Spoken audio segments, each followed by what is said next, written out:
পটুয়াখালী জেলার কুয়াকাটা।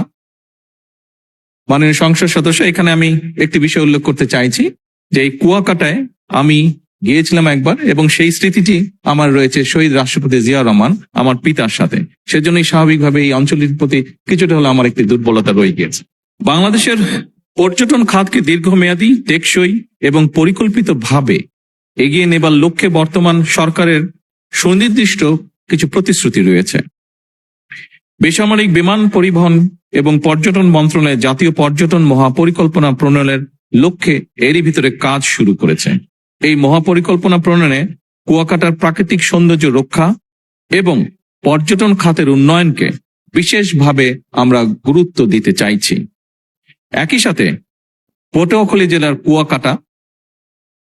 মাননীয় সংসদ সদস্য, এখানে আমি একটি বিষয় উল্লেখ করতে চাইছি যে এই কুয়াকাটায় আমি গিয়েছিলাম একবার, এবং সেই স্মৃতিটি আমার রয়েছে শহীদ রাষ্ট্রপতি জিয়া রহমান আমার পিতার সাথে। সেজন্যই স্বাভাবিকভাবে এই অঞ্চলের প্রতি কিছুটা হলে আমার একটি দুর্বলতা রয়ে গিয়েছে। এছাড়াও চট্টগ্রাম জেলার পতেঙ্গা আনোয়ারা সি বিচের মৌলিক সুবিধাদি উন্নয়ন শীর্ষক একটি প্রকল্প গ্রহণের নিমিত্তে এর ভিতরেই সম্ভাব্যতা যেটি আছে সেটি যাচাই করা হচ্ছে।